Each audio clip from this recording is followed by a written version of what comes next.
Hi, I'm Dr. Christopher Mote with Cornerstone Health Community. I'm board certified in family medicine and certified in functional medicine, and today is part 2 of autoimmunity.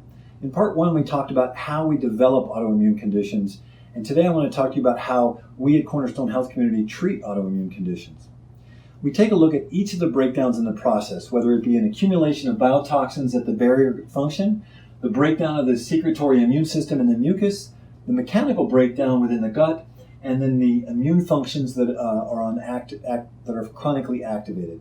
So one of the more important things we have to do is identify what are the toxins that create inflammation and tissue breakdown and ultimately compromise the barrier function. And they include mold and the inflammatory mycotoxins that are produced and can damage the surface of our epithelial tissue.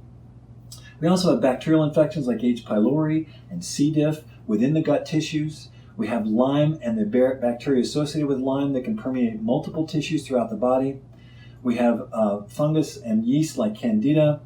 And of course we have sinus infections, oral infections. You can have dietary proteins, gluten being the most offensive of them, as well as lectins and other toxins like glyphosate.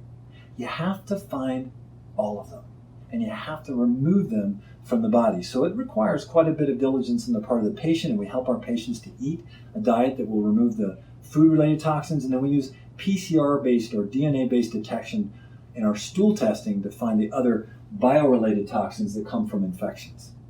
The second thing we have to do is we have to get our patients great sleep.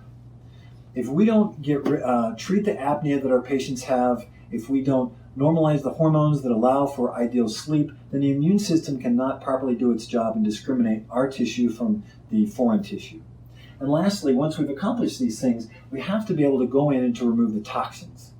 Because in the bigger process here, when the mucosal tissues break down and the toxins start to come through, ideally if we had sweat, urine, and stool that could eliminate toxins as quickly as it was coming in, we would not have a problem. But that's never the case. What happens is there's a backup of toxins, and from the bloodstream, these toxins find their way into tissues. If this is your thyroid tissue, it's Hashimoto's. If this is your joint tissue, that's rheumatoid arthritis, and so on.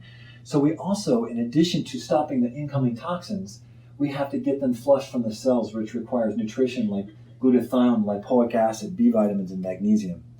So one of the more complicated and effective steps is to help a patient fully maximize their detoxification.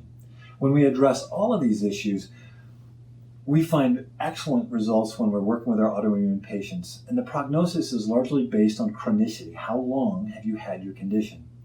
But arrest and remission should be the goal for every autoimmune patient.